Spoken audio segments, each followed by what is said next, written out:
Hey third graders, Mrs. Oliver here. I'm going to go over comprehension that goes with your floppy story this week.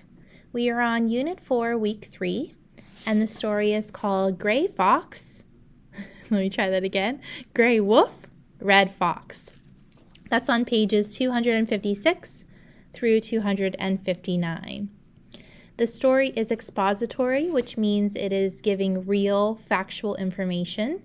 And you can notice by some of the text features in the text indicate that this is expository or giving information.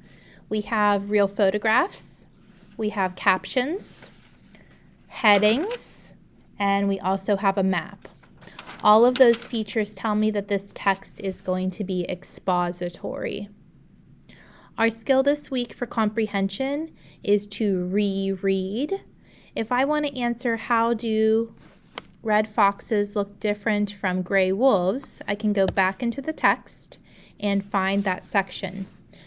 I would want to look under the heading, looks are everything.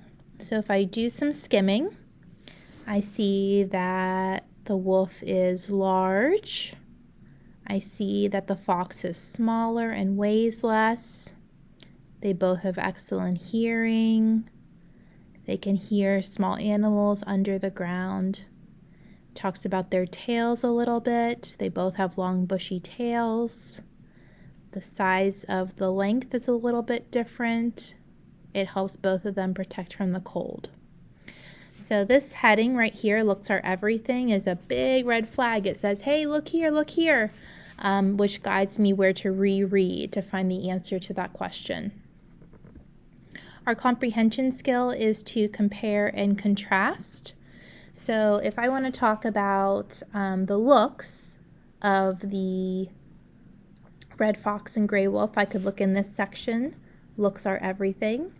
In the text, I could also focus on the finding food section, or I could focus on the day-to-day section.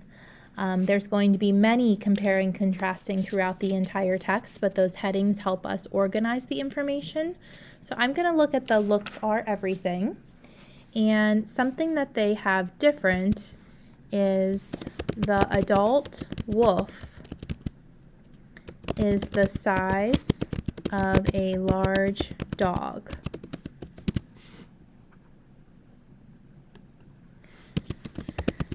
The adult fox is smaller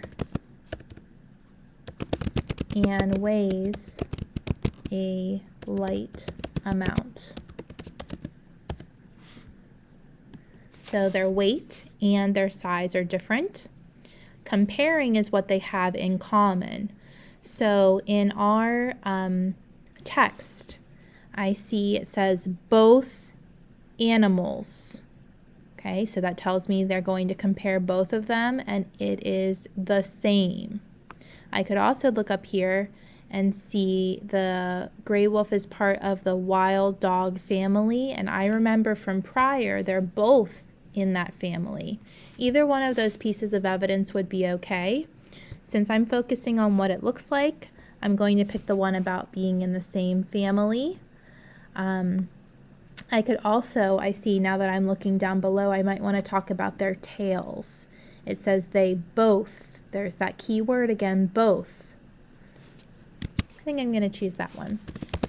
They both have long, bushy tails.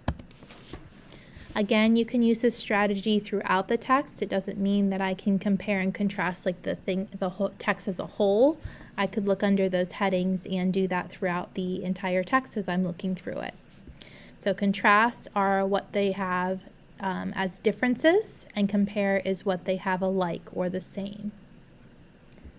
All right, hope that helped you out. I'll check you next week.